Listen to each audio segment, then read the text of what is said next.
Hello and welcome to Inside the Greenroom with PV3. I'm your co-host, Blair Bryant Nichols, and today we've got two amazing guests to share with you. So let me introduce them. Cheryl Mobley is the founder and CEO of reCalibrate. She is passionate about helping organizations play at the top of their game. She guides leaders in creating businesses that are profitable, internally aligned, and provide an environment that supports growth and passion. Cheryl's record as a president of a top-tier hospital that increased profits, decreased operating costs, provided best-in-class quality, and maintained stellar employee retention and engagement speaks for itself. She is successful in helping others because she has been there, done that. She easily shares her experience, systems, and methodology with organizations who want to get to their next level. Welcome, Cheryl. Thank you. Thrilled to be here. And we also have Krister Ungerbock, is a former CEO of a global tech company, a multilingual leadership communication expert, and author of the book 22 Talk Shifts: Tools to Transform Leadership in Business, Partnership, and in Life. His work has appeared in NPR, Forbes, Inc., Fast Company, HR.com, Recruiter.com, and Entrepreneur. Prior to exiting corporate life at age 42, Krister was CEO of one of the largest family-owned software companies in the world. While leading the company to over 3,000% revenue growth, his team achieved remarkable employee engagement levels of 99.3%, won 5 consecutive top workplace awards, and became a dominant player in its market niche, event management software. Welcome, Krister. Great to be here.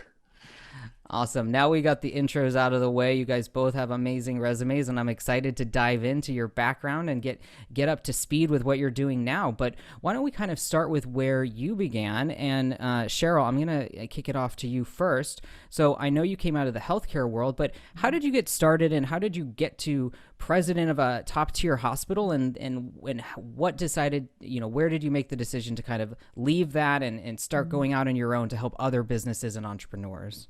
Wow. So I wish I could say I had it all planned out, right? I had this vision, I had these steps. I did not. And I ended up having what now I see as a gift, at the time felt honestly like a bit of a failure of doing a lot of different things over time, and ultimately ended up just kind of making a pragmatic decision that I kind of want an industry that's not going to go anywhere. And it was either like finances or healthcare. And I was actually kind of leaning toward both. And then I was invited into a healthcare role and at a director of quality position, and decided, okay, this is the one that first popped up, and I did that. And then ended up leaving that organization, going to another one, doing the same role with a very clear focus on doing population health, which is really around how do we all take better care of ourselves so we don't end up needing hospital care, right? Not that nothing ever happens, but a lot of our care is unnecessary. And so that was my focus. And then that door closed. And ultimately, I was asked to become president. And so that's how it happened, because I had literally said, don't ask me, I don't want it. And then he called me and I'm like, you're going to ask me, aren't you? You're just going to do it, right? And ultimately for 5 years, I served as president with an amazing team of people. And kind of like Krister, I mean, we had 99th percentile performance, right? Our hospital employee engagement, our patient satisfaction, our finances, our quality, all measured against national standards. And that's where we fell. And because, like probably most people listening, I have worked in organizations that sucked. I mean, literally where it was like, I will get up and go to work today. I will. And I will come home and try and not just collapse. And so I had both of those experiences. And what drove me to want to shift is saying, in our setting, which healthcare is a very difficult setting, right? Because there's a lot of things you can't control and you have to be awesome. People deserve that from you. And I thought, if we've got this nailed here, and I know a lot of other people still working in places that suck, I have an obligation to go out and help other leaders who want to lift their organizations to that level, because I know it's possible and I know it's doable. And it's about, how do I help as many people as I possibly can with what we learned? So I was actually doing both side by side. I was serving as president, had somebody come ask me if I could help them. And then about 1.5 years into it, I'm like, really good, really organized, but I'm not like having a life. And so that was the point where I'm like, I've got to either make a go, no go. And I felt like and I knew the hospital would continue just fine if you pulled me out, but that I could serve more if I was outside. And so that was my rationale for leaving. Love that. And it obviously speaks, your experience speaks for itself as to why you'd be, such an amazing coach and mentor to others. But Krister, you also, rose to a pretty high position at a relatively young age and then exited to do something on your own. So tell us about really kind of how you grew up in this family-owned business and the event software company and how you achieved such amazing results. Yeah. So, well, I said that my greatest insights did not come while I was a CEO of this one of the largest family-owned software companies in the world. Because many of the listeners are meeting planners. I mean, I've been in convention centers pretty much in like 35 countries around the world. Many of the major convention centers and major events around the world are actually, our software is the software behind it. So I've kind of been living and breathing the events industry for 20 years, which is completely unrelated to why I wrote this book. But I found myself at the YMCA signing up for a gym membership about 5 years ago. And the woman's typing in my responses to the gym application. And she asked me the question that changed my life. She said, "Who is your emergency contact?" And I broke down crying. Because in that moment, in the 2 weeks before that moment, I had walked out on my job as the CEO of the company that I helped build and loved. And then 2 weeks later, my wife walked out on me. And see, I started reading business books when I was 12 years old because I wanted to make my dad proud. He was the founder of this company. And I always knew I was going to be a kind of a CEO of a software company. When I was 19 years old, I said my vision in life, my mission in life is to build $1 billion company in my life. And so this vision and mission just defined me. It was my number one before family, before kids, before anything. It was just build this $1 billion company. And I was there at the YMCA. So I walked out on the CEO job. I walked out on my identity, right? And I look back and I said, I've read all these business books for all these years. And where did it get me? It got me to being a leader with no followers, staring into a mirror at the YMCA with tears streaming down my face. And I said, I got to set all the business books aside and I got to find the secret that has been that I've been missing all these years. And I hung out with a lot of like new age people I would have called woo-woo, psychobabble people back when I was a CEO. Today I just call them people from California. And that's where I discovered the secret that had really eluded me all those years as CEO. I wrote this book, 22 Talk Shifts, and what I talk about with organizations is about simple language tools that help us to be better leaders, both in the context of families and in the context of businesses. And the fact that I came out of one of the largest family-owned software companies in the world, you can't separate a leader in the context of a business and the leader in the context of a family if you run one of the largest family-owned software companies in the world. But what really struck me on the journey, because I was going through this simultaneous business divorce and marital divorce at the same time, and I guess maybe divorce from my identity, is I stumbled on the work of a man by the name of Dr. John Gottman, who's considered the world's renowned, basically most respected researcher on marriage and divorce. He's able to predict with 94% accuracy whether people will get divorced based on watching like a 20 or 30-minute video of a couple having a tense conversation. And he looks for 4 specific communication patterns. And what struck me when I was going through this is that those same 4 communication patterns would have predicted every single business divorce in my entire career. Executives I'd fired, salespeople who went off to the competition, and of course my divorce with my father, my wife, my brothers were business partners as well. Every single one of these broken relationships in business and in life would have been predicted by those same things. And so I started to get inspired by what if the tools that make great leadership in families can also make great leaders at work? And I'll tell one last story. On the journey, I was often the only person in the room that had like a sport coat on and really came from a business background.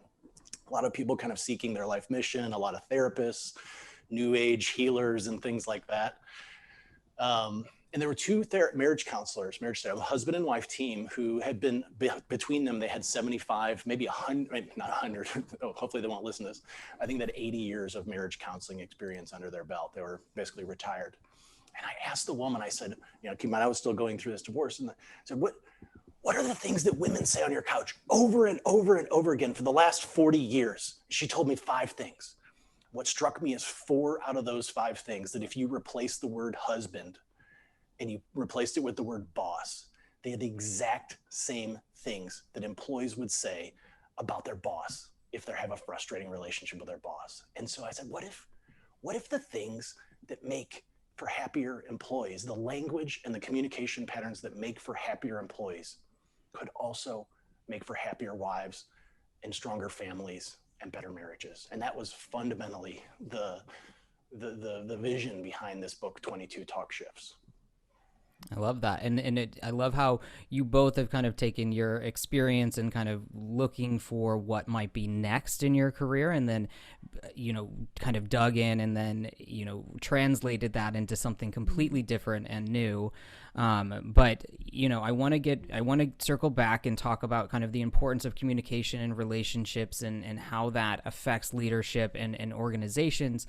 But I know you guys both also are experts in systems and building kind of processes. Cheryl, kind of kicking it back to you, healthcare is so dependent on, safeguards and standards and all of these things that are so important, but also to improve the outcomes and everything that you achieved and what you were doing. So how did you start to create these systems? And then how did you then translate that into your work now to create systems that can help other businesses and entrepreneurs in any industry?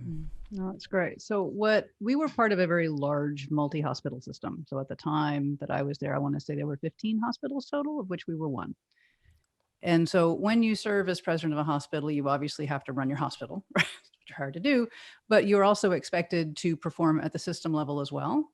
And so one of the things that I would hear, and kind of to Krister's comment, it's not necessarily something you want everybody to hear you say, but it's true. We would hear from other presidents, well, how come they're always good? How come they're always 99%? And I'm like, yowza, right? I mean, the better question would be, what are they doing and how can we copy it, right? And so when I went and looked at what did we do so consistently that others, really stellar people, right? Amazing leaders, other, fabulous hospital staff, what did we do that they didn't do? Because the other comment we heard from people who literally went around to the different board meetings was, y'all make it look easy. And we know it's not, right? So what do you do? And so what I ended up sitting down doing to really kind of reverse engineer that was ask that question. And I am all about questions. I think if you're not asking the right questions, you're not going to get the right answers. It's going to move you forward. And for me, the system is really around, you need to ask the right questions, right? You need to take the right actions, and you need to get out of the way and let your team do what they know how to do. And so for us, it was really around saying, me setting a really high standard that anything short of perfection is not acceptable. This is what we shoot for. Doesn't mean we'll get it, but this is what we are always shooting for. We're never shooting for 80% compliance, right? We're never shooting for just being better than somebody else. Like, no. We're going to be the rock stars that everybody, judges against. And giving the team that setting and that level, and then getting out of their way to get it done and saying, it is your responsibility to figure this out. It's my responsibility to resource you, remove obstacles if you get stuck when you're trying. And our team, and they would put together different ad hoc teams, and I would leave that to them, right? Because they're the ones doing it. And we would see amazing results that we were then able to spread throughout the system. And our team felt so fabulous because not only were we impacting the patients we were touching, we were impacting people we would never, ever see, right? Because their work was so great and it spread. And so when I left that role, what I did was, and this is hard stuff, right? Because when you just do it, you just do it. You don't necessarily think about it. And it's like, okay, what did we do so differently? And I created this B99 framework, which is a series of questions with 7 drivers that my experience is, if you as a leader want to build an organization where you rock what you do, people enjoy what they do, your fans are great customers, and it's a really solid business, this is what you need to focus on. And so using that framework is what I do with clients now. And the first place we always start is clarity, because most people think they have it and most don't. They just don't, and if I have 2 partners and I ask them that question and I said, this is not a group exercise, y'all answer this separately. I mean, I have literally had 2 business partners go, I want to build it to this level. And another say, I don't want it to get any bigger. there's kind of a problem because y'all are working against each other right now. So it's just, that's really the first place to start. So it's really around using that system. And depending how the organization is when I start working with them, how much time we spend in each driver is really predicated by where they start. Well, I love the idea of starting with clarity. That's something at AYR that we're really starting to message more and more, that you got to start with clarity even before your signature talk. That's kind of the step that comes first. And it sounds like, you know, with partnerships and relationships, there's a lot that, you know, aligns with that as well. Krister, I was curious about, you know, when you're, as you were serving as CEO or even before, and you were growing the company, kind of, you know, what your process and systems looked like. And also, since you've had now kind of the benefit of hindsight to where maybe you were challenged with communication or relationships in business, if there were kind of moments or pivotal moments, you know, in your time as a CEO, where if you had known about these shifts that you talk about in your book, or the, you know, just kind of this new awareness of how these impact business results as well as relationships, that you would have done something differently. Do you think about that and kind of take us back to some of what you built and how you achieved the growth that you had? Yeah, well, I think the simple answer is, you know, we created $100 million in shareholder value in the times that, you know, before I left. And if we had had these tools, we probably would have, I'm almost certain we would have achieved our kind of $1 billion vision before I turned 42. The reason, because is like, and many entrepreneurs have this. I mean, I would say 60-70% of entrepreneurs, if they're in business for kind of 5-10 years, will have fundamentally some serious conflict, whether it's a business partner or a family member who's providing the funding, or it's possibly just a really key employee that you're like afraid that if they leave, that your business is going to, you know, go down 20% per year or whatever. And so the challenge was, behind closed doors, my father and I, and ultimately my mother was involved in the business. We had just this toxic conflict that, we were in many years, like in the slower growth years, we were growing kind of 15%, but there were years we were growing 100%, 120% in the earlier days when we were kind of 20 employees. And this toxic conflict just, easily reduced our growth rate by anywhere from 5 to 15% per year, because we spent more time fighting about what we were going to do than doing what we were going to do. But I think, coming back to your thought of systems, like, for me, I think the best systems don't feel like systems. Ultimately, I didn't actually try to set out to create a system with this book, 22 Talk Shifts, but I kind of stumbled into it, actually. There's a lot of really difficult stories about my father in the book. In fact, this is actually the 5th iteration of the book. I always joke, say, why write 5 books when you can rewrite one 5 times? I felt it was each time getting it better and better. And the 4th edition, that was never published, I read it to my father. My father, he has macular degeneration. His eyesight is not such that he can really read a book. So I did not want to publish a book that was intended to hurt him and that he didn't agree with. So I read it to him out loud. It took like 4 afternoons of 2 or 3 hours, because we were talking about it, discussing. And the interesting thing happened is that was the shift in our relationship. About 3/4 of the way through the book, he said, "Krister, I had no idea how my words hurt you and how my words were hurting other people." And so imagine, would you want to be 77 years old before you realize that your entire life you've been going through life and your words have unconsciously been hurting those around you?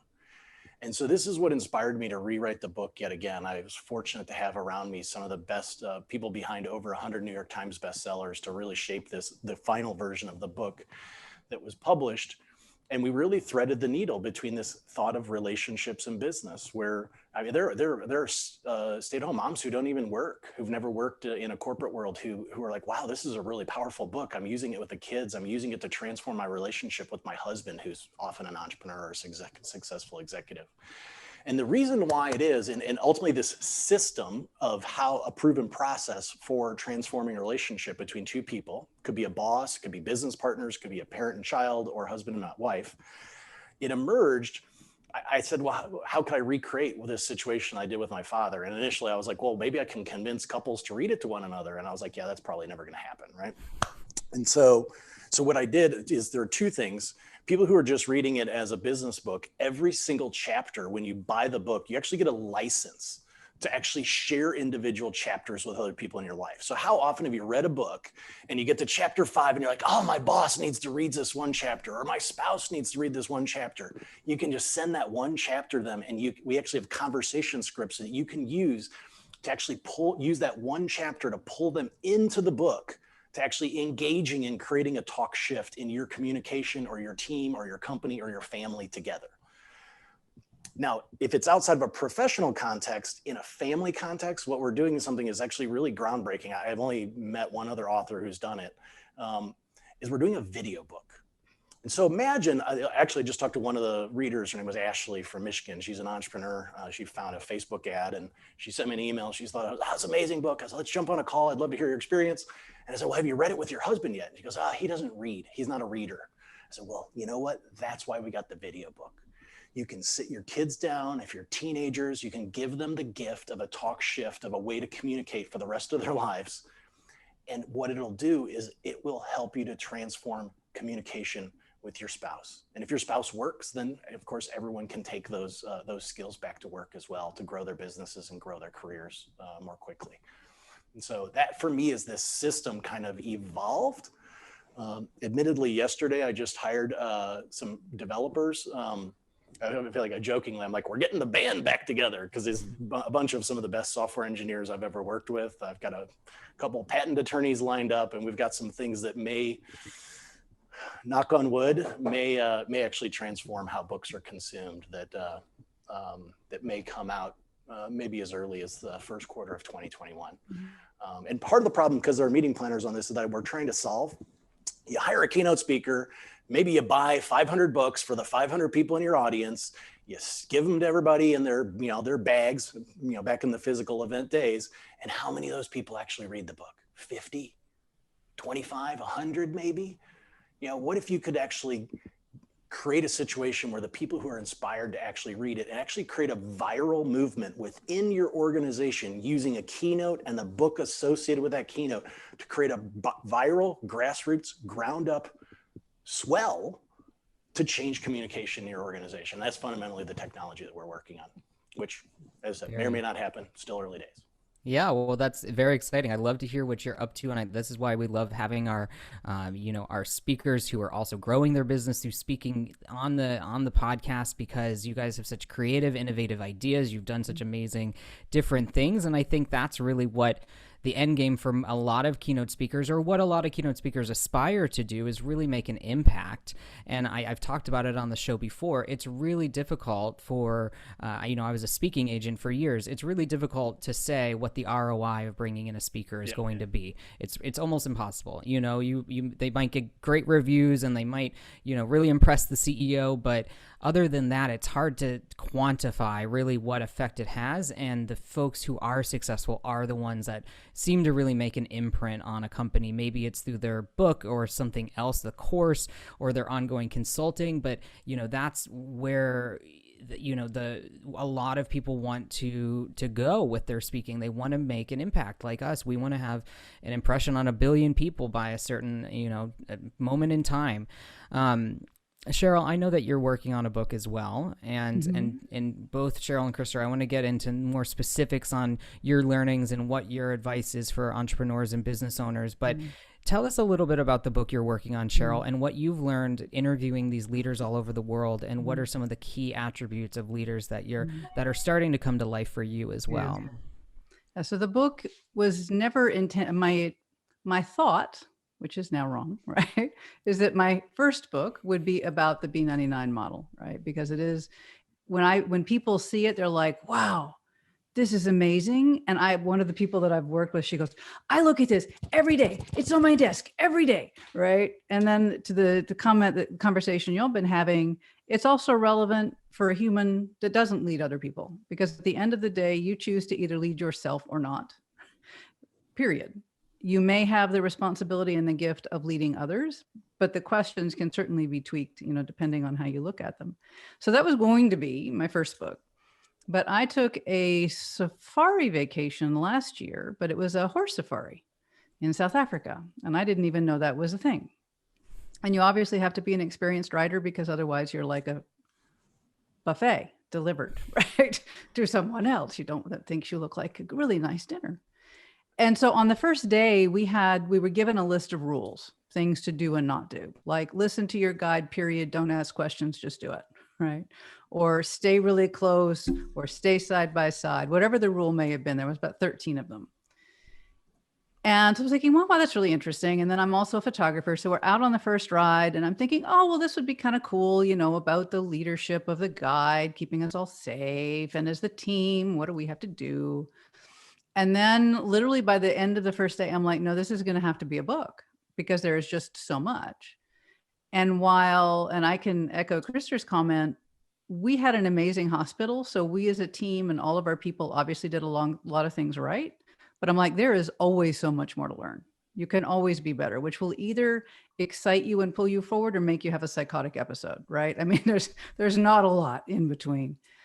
And so I'm like, I really want to be able to share from the principles I pulled from the book and talk to leaders around the world who also have this same sort of approach of this kind of 99th percentile performance, right? It's not get the dollars, screw your people, right? It's not that short term, build it. We don't care if it's horrible because by the time everybody's here, we'll be doing something else anyway. It's not that kind of an attitude.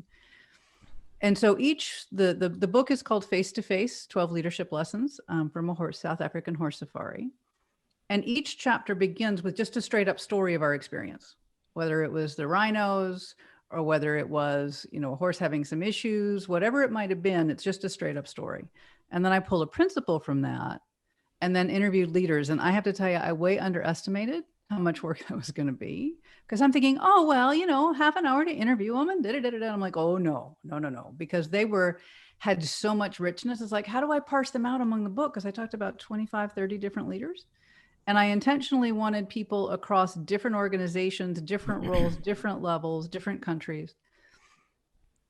And the thing that struck me the most, kind of to your question, Blair, that was the common thread between the absolute best of the best was when I asked them if they would be willing to share their insight, their expertise, without fail, some variant of, I don't know, I'm still learning. I don't know that I really have anything to offer.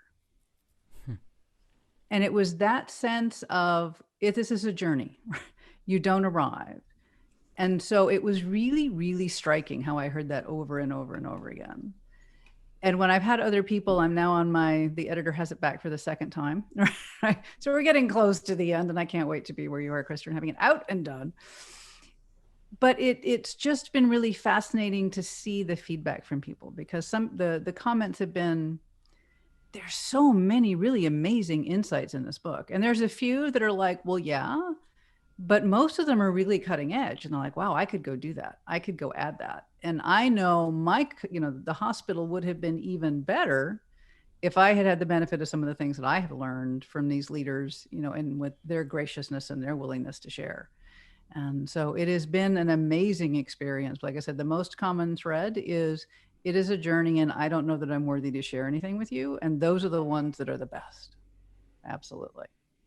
Yeah, well, I think humility is a big part of what makes great leaders that are really respected today, and getting away from that style of egotistical or narcissistic leadership that has been, maybe a trait in a lot of organizations. So it's great to hear that the people that really impressed you had that. Krister, I know you're getting feedback and great feedback on the book, but talk to us a little bit about what's making an impression. What are these shifts, or talk us through a little bit of that, and tell us about the Talk Shift quiz as well. Yeah, well, so as a recovering narcissist leader myself, actually the first version of the book, I was referred to myself as a toxic boss, and then some of my employees came back to me and said, well, you weren't that bad. It was like, well, maybe you didn't start working me, in the late 90s, early 2000s. So there's a couple things, and I think it ties in with the. One of the things that I am most grateful for is that this book was delayed a year. It was supposed to be published about this time last year. And my manuscript was supposed to be done right before COVID hit. In fact, I was at an AYR event and I caught COVID like a week later. I think it was when I got back to St. Louis, not at the event, but we were actually at basically one of the last events before the NBA closed. And so the book got delayed. And on April 20th, now keep in mind, this is like early days. We were still kind of just getting used to this whole quarantine thing, right? And I'm facilitating a CEO strategic planning session with a CEO and her executive team. And this 10-year-old boy popped onto the Zoom and he asked the VP of operations, can I have a hug? And the whole room just softened, Zoom room softened. And I remember thinking, like, could this have happened 6 months ago? Like before COVID? Like Zoom invited our leaders into our living rooms and into our lives. It broke down the walls between our professional and personal worlds. And we as leaders have such an amazing opportunity before us. I changed the inscription to the book to COVID-19. If there's any silver lining in the devastation that you've wrought, it is that you ushered in the compassion revolution. I've been in CEO circles for 15 or 20 years, and I have never, ever seen a degree of, especially even male leaders, talking about compassion and empathy ever. I mean, we've been using, and I was using to build $100 million shareholder value. Like I was using the tools of leadership that were invented in the Industrial Revolution, these aggressive tools of aggressive leadership and results, and doesn't care about the people. We don't care about the relationships. It won't work. So the question for the leaders today is, Zoom tore down the walls between our personal and professional worlds. And will you put the walls back up? We need tools to lead in a new way, because as the world goes back to the old way of working, if we go back to the old way of leading, we will have lost an amazing opportunity. And ultimately, I had no idea that I was writing this book for this purpose. But actually, if I would have been released a year earlier, people would have said it was soft and touchy-feely. And yeah, I don't believe that he was a hard-nosed leader ever. But today, it's like tools to fuel the compassion revolution. The world needs a different way of leading and a different way of speaking. And I believe, and from the initial feedback that I'm getting from readers who are literally saying I was hooked at the intro, I cried on page 10. I had an employee who used to work for me like 15 years ago. I was actually in San Diego like a week and a half ago, and he texted me. He said, "Are you supposed to cry? Asking for a friend." And that's the difference. So the challenge is that, a year ago we would say, I don't want to bring in a keynote speaker to talk about how to be better in their relationships. But the reality is that when people like me and people like your employees have divorces and they have troubles at home, they have troubles with their children, it affects their performance at work. And you'll probably never, ever know about it. And if you give people your employees, tools that can transform their relationships outside of work, then they will be the most committed employees that you could ever dream of. And not only that, they're going to bring those tools to work. It's not going to be one of those keynotes that people walk out of and say, "Hey, nice thoughts, but I'm not going to do it." If you give them tools to make a deeper impact on their lives, they will learn them and they will use them. And so I guess that was a little more passion than I was expecting on a Thursday morning at 11:30. But we have an amazing opportunity before us, and the window of opportunity is closing quickly. Yeah. Well, thank you. Thank you for being vulnerable and sharing authentically. You guys have heard me talk about how I used to think, speaking was all about energy and getting people pumped up and making them feel good. But like a sugar rush, that can deflate really quickly. And what we teach people in the StoryBraid framework is connecting with their hearts first. And I think that's so important as bosses, everyone thinking about practicing empathy. You hear a lot about vulnerability as Brene Brown has become so popular. And I think this new style of leadership, I really agree. I think if we are taking the time to actually put ourselves in the other person's shoes, because Krister, I don't know if it was a conversation we had or someone else, but the studies show, actually it was another person I've worked with, the studies show that the farther up the food chain you get, the far less likely you are to be empathetic. CEOs are far less, like on any rating or any assessments, that they lose that because they say it's lonely at the top, it's difficult, it's all of that. But you know what? It's a privilege to be at the top. You're reaping the rewards and doing hard work, but I think they lose sight oftentimes of who the individuals are that they're serving. Yeah. So thank you again. Can I throw one last thing out just so the readers, because I talked about this video book. So depending on, it's not available now, but for the preview, I say that a good video book burns big ideas into people's brains with visuals, but a great video book burns them into your soul. And if you go to talkshift.com/1, you'll be able to see an example of what a video book looks like. And it's specifically about the compassion revolution. And at the end, the last 2 or 3 minutes, it's only like 12 minutes. It's one chapter from the book. And you can have that for free. And in the last 3 or 4 minutes, I share something that is not in the printed book. It's part of the exclusive bonus content that's only available in the video book. And honestly, it's one of the most emotional stories. It's about my son and how I taught him how to cry. And so I would like to, share it with the readers. And it's about compassion in leadership and where we can go in the future. I love that. And we'll circle back, so make sure everyone can find out where they can learn more both about both of you.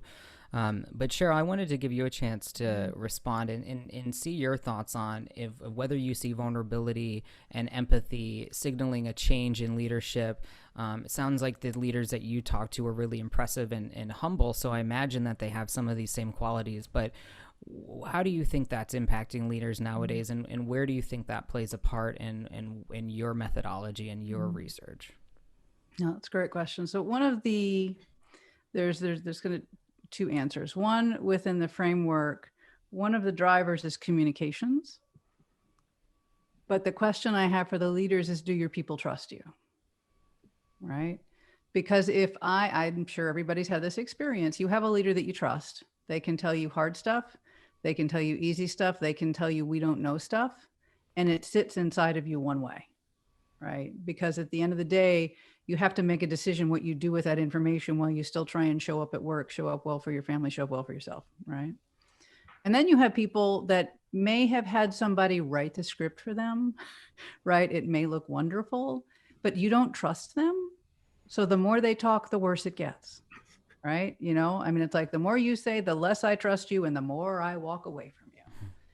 And to me, that comes entirely from, do you recognize me as a human on the other side of you? Right? Do I have things going on at home? Of course I do. Do I need to bring them all to work and plop them here? No. I would say to my folks, I'm like, if you've got stuff going on that you need to take care of, I absolutely respect and honor that. Go home and take care of it and take care of yourself, right? We will help you in any way we can. But the reality is, especially in a healthcare setting, I need you to be engaged when you're here, right? We can't put people at risk because your brain is divided. And that's not a belittling statement, because I've had times where I would go into work and go, I should file today, right? I don't want to be making big decisions today. There's just everything's not where it should be. And so I think certainly it's the fact that the leaders chose that I interviewed to show up in a way, and a lot of them were giving away their traditional power, right? The ability to say, when I say jump, you say how high, kind of the old thing. Be grateful you have a job. Do what I tell you, don't ask me. And I've worked in organizations where I learned really that if you had any kind of a dissenting or questioning thought, it would get you smashed into bug size. So, and these are for people at a really high level. And so you learn, you don't raise anything. You don't say anything that somebody might feel is a critique. And that destroys an organization, because anybody with a brain is not going to continue to offer up their ideas to make it better. So it's that level of empathy and vulnerability and willingness to give away their normal and quote unquote power by right that is what was so key with these other leaders. And I think honestly was what was key with our organization, because we would set the standard and say, we trust you to go make it happen. You know what needs to be done. You know where we need to end up. I'm not going to micromanage you because I don't know what you know, right? I can say, here's the standard, but you're the one that has to devise how we get there. Like I said earlier, my job is to remove barriers for you and give you the support that you need. And to me, that wasn't remarkable. It was like, well, it was a duh thing. was like, well, of course, right? This is my responsibility, my obligation in this setting. It's not to tell everybody what to do and act like I have all the answers, because we don't. And I would tell my folks, I said, as long as we are breathing, we will continue to make mistakes. We just need to learn from them and not just blindly repeat them over and over again, you know? And so I do absolutely think that the humility that I saw and the comments from the leaders were certainly, I mean, one of them, he was fabulous. He would absolutely invite his people. He says, I want you to catch me doing things wrong and call it out in public. And so I had some questions from like, well, how do you create the environment that makes that not a moron, right? You know, because people have to believe that you're going to really do what you say. And he would talk about how he would follow up with that and what he would do and how that continued to build. And so you would have somebody else who says, how can we make this better? What can we do to make this better for you? Not the organization's bottom line, but for you. So there was a lot of that came through with the different leaders that I spoke with. So absolutely, I think all of us have choices when things feel like they're spiraling out of control. You can choose to go, what do I need to hold on to that's been serving us well? And what do I need to shift and let go of and open up to? And unfortunately, some people go, no, not changing. This has always worked, right? And so those are the people, kind of to your question, that to my mind, they and their teams get left far behind and deal with a lot of agony that's really not necessary. And so it's that I have also, when I looked back again and did the reverse engineering of our framework, I'm like, you know, I can have all these questions, but if somebody doesn't have the mindset to care about the questions, it really doesn't matter, you know? And so I'm like, what is it that the leaders need to have? How do they need to approach the world and themselves to be the ones that'll engage on that journey? Because it is a journey. You don't arrive. You know, you may think you have it and then COVID happens, right? We didn't plan for COVID. Nobody planned for anything like this. And if we talk to people and roll the clock back, I'm sure everybody say, oh no, nothing like that'll ever happen. We won't shut the country and the world down. Not going to happen. But the first one, really, one of the imperatives and the attributes is really to be endlessly curious. And when I've gone through this with different leaders, it's fascinating to me how they get stuck with different things. They're like, oh, that one's really a problem here. Yeah, we don't really take ownership well of our choices, you know, or no, we're not really willing to be uncomfortable. We say we are, but if you observe us, not in action, you know. So it's that sort of shift that I think people have a choice. Am I willing to step into the discomfort and say, where do we need to be and how do we get there? And is it different than it was before? But I honestly believe if you came at this with, we're in this together to create something amazing long-term, I don't think there's much that needed to shift. Maybe some of your how, but your end game doesn't. For the ones that are stuck in, I say jump, you say how high, it's tragic for them and their people, which is why I do what I do, because I've lived both sides. And my thing is, life is too long and too short to be miserable at work. And when it's rocking and rolling, the gift you offer to the world around you is unbelievable. And I think it's just tragic when that doesn't get out there. Absolutely. I think that takeaway of being endlessly curious is such an important one for everyone. Even if you're starting a business, you know, you can't just have a siloed idea of what problem you're solving. You need to speak with people. You need to actually get that feedback. That's why, you know, we talk about failing fast as an entrepreneur and startups and that kind of mentality. But I think you're speaking even more to, you know, the human side of that and being open-minded and actually listening to other people and understanding that their perspective is valuable and that you might be the smartest person in the room, but that everyone else's intelligence and knowledge can add up to a whole lot more. If you're open to receiving that and actually listening. So thank you. And Krister, I want to go back to you and you know, ask that, what would you share? What's like a big takeaway that you think is so important for, you know, our audience as entrepreneurs, speakers, event planners, like we talked about? What's something universal that you found that everyone can do today or start thinking about today and making steps forward? I think maybe just in the interest of time, the easiest thing would be to just take this TalkShift quiz. Like, it takes 3 to 5 minutes, and going through that, it gives you about 14 specific questions about your words. And that would probably be the easiest way for listeners to learn some of the things. Cause I get emails. We have over 500,000 data points now on this quiz. We'll probably have 1 million by the time we hit 2021. given the rate that things are kind of accelerating. And people, here's what we're finding is that 93% of people don't even realize that they're making at least one of these mistakes every single day without even knowing it. But here's the even more exciting thing. There are 4 questions. We did a bunch of regression analysis. I hired a statistician. We did a bunch of regression analysis. One of the questions is whether you have a frustrating relationship in your life. We said, are there any of these 4 questions, any of these 15, 14 questions correlated with whether people have a frustrating relationship? We found 4 questions. We're able to predict whether people have a frustrating relationship. We're able to predict whether you have a frustrating relationship in your life based on your words.